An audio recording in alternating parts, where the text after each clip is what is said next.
Алдардың қалыңдық айттыруы. Алдар жаман тұрғайды байға 50 атқа сатқанына мәз болып, осы құрғыры артымнан қуып келіп жүрмесін деп тездетіп жүріп тағы бір тауға келеді. Таудың бауырынан тағы бір елді көреді. Елге қарап тұрса, қойлар жатыр жусаңдап, түйе жатыр сортаңдап, жылқы жатыр беткейде, ешкі тастан кетпейді. Алды кең ағып жатқан малды көріп, енді қандай нәсіп болар деп езу тартып қарап тұрса, жылқы шетінде жүрген жылқышыны көреді. Елге бару үшін алдымен жай осыдан мәнісін сұрап білу керек болар деп жылқышыға келеді. Жылқышыға келіп амандасып, оны-мұны айтып қалжыңдап тұрып, бұл кімнің малы? Мынау кімнің елі? Үлкені кім, ханы кім? Жақсысы кім? Жаманы кім, байы кім? Жарлысы кім деп сұрағын қойып, жылқышыдан елдің барлық сырын біліп алады. Ау жаным, тәтпіш деп жайын біліп алдың. Өзің кімсің деген жылқышының сұрағына, Мағұлыбай деген атақты байдың мырзасы едім. Елімнен қыз таба алмай, 50 атты қалың малға жектеп, жихан кезіп, қыз деп жүрмін. Еш сұлуды кезіктіре алмай келемін деп жауап береді. Қыз деген қыз жақтырмаған жігіт болсаң, біздің ауылдың пәлен байында бір қора қыз бар. Түріне ұқсар түрі бар, нұрына ұқсар нұры бар, түрлі-түрлі қыз бар. Әр қызының сыры бар, әсіресе соның ішінде жиһаннан асқан бірі бар. Жәудіреген көзі бар, таң қалдырар сөзі бар. Сағымданып құбылып, көз қарасы сүзіліп, қарағанда тұрарсың, есің алып бұзылып. Сен жихан кезіп қыз жаратпасаң да, осы қызға тоқталарсың. Бұл қордың қызы дейді жылқышы. Алдар қыз іздеп жүрмін деп өтірік айтса да, жылқышы қызды тым мақтап жіберген соң, осы қызды көрсем қайтеді? Жаратпаса қалармын, менің нем кетіпті, соған қарай барайын деп, байдың жөнін сұрап алып, көрінген елге тартады. Ішкі көңілінде өзінің алдауға шыққанын ұмытып, шынында да қыз іздеп шыққан адам сияқты болады. Қызы бар байдың ауылының сыртына келіп, жолық деп айқай салады. Байдың ауылы қараса тарамыс сияқты. Қатып қалған бір шек сары 50 атты жетелеп, аю аттың үстінде өзі қақайып отыр. Мынауың кім екен? Барып білші деп бай кісі жібереді. Кісі келіп, жол болсын деп айтады.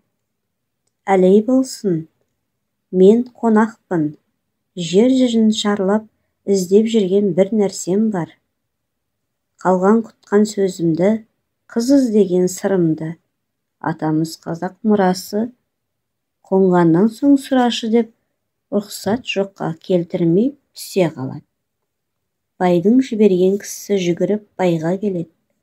Жер жүзін шарлап жүрген адаммын, қонамын дейді. Аузында қыз бар сірә дей бергенде бай түсіне қалып, «Әй, қонақтары келді, үйге көрпе салыңдар» деп айқай салады. Бір қора қылып қыздарын өткізе алмай жүрген байқұс жүгіріп жүріп, алдарды қарсы алып қонақ қылады. Қалағанын білсін дегендей қыздарын да үйіне үйіріп қояды.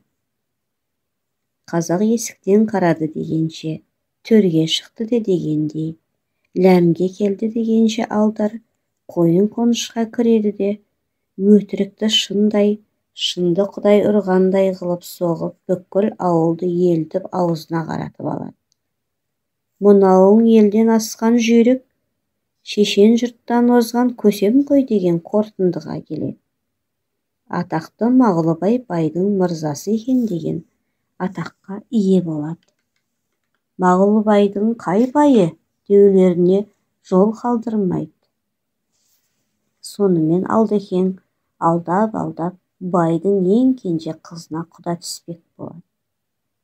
Қайда кетті жылқышым деп, 50 атты сол жерде қалыңдыққа тарту етеді. қалған құтқанын кемісін толтыра жатарсың деп бай қалыңдық айттырушыға риза болады. Бірақ менің қызым қашып жатқан жоқ қой. Менің 3 балам бар еді. Сол 3 балам жылқы бағып отарға кеткеніне жыл болды. Әлі жоқ, қайда жүргенінен хабар жоқ. Іздейтін адамым да жоқ. Менің сенен сұрайтыным сол балаларымды іздеп тауып келсең. Сосын балаларым келген соң күзге қарай қызымның тойын істеп қосамын дейді бай. Жарайды деп Алдар атқа мінеді. Осы күзде кенже сұлуды аламын деп көңілі тасиды. Күндер жүріп, айлар жүріп, ақырында Алдар жайылып жатқан көп жылқыға келеді. Келіп адамдарымен сөйлесіп қараса, атасының балалары екенін біледі.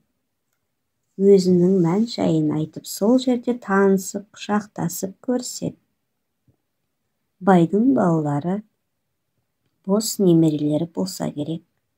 Мыңдаған жылқының басын қайырып жөнге сала алмай, елге айдай алмай жатып қалған екен. Алдар келіп болысып, жылқыны жөнге салып, елге айдап келеді. Жылқысы балалары келгеніне бай қуанып, ат шаптырып той қылады. Күндерде бір күні бай Алдарды оңаша шақырып алып, кенже қызыма 50 жылқы бердің.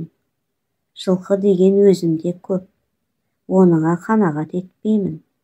Қалың малыңа кемістігін толтыр. Ат басындай алтын тап, әйтпесе қызымды бермеймін дейді. Қулық қылып байды алдадым деп жүрсе, бай Алдарды алдаған екен. Алдар, алдыма келтірдің бе деп санын бір-ақ соғады. Сонда алдаудан жеңілгенім бе дейді. Жарайды, ат басындай алтынымды табайын дейді. Тапсаң жарайды. Келесі жылдың осы уақытында дейін күтемін. Келер жылы дәл осы уақытта алтынды алып келмесең күдереңді үзе бер дейді. Алдар түнімен дөңбекшиді. Қанша дөңбекшісе де алтынды қайдан аларын білмейді. Анау-мынау алдауға ат басындай алтынды таба алмайтынын біледі. Сөйтіп жатып ұйқыға кетеді. Алдар оянып таңертең көзін ашса далада жатыр. Айналада ел дегеннен еш нәрсе жоқ. Сөйтсе бай ауылы түннен тұрып Алдарды көшеге тастап көшіп кеткен екен. Алдар ыза болады. Ызасына шыдамай, қазылған жер ошаққа түсіп күлге аунап тұрып жылайды. Ыза болғаны қыздан айырылып қалғанына емес, байдан алданып қалғанына ыза болады. Ұрыны қарақшы ұрлайды дегендей, қуды қуып ұрып кетеді.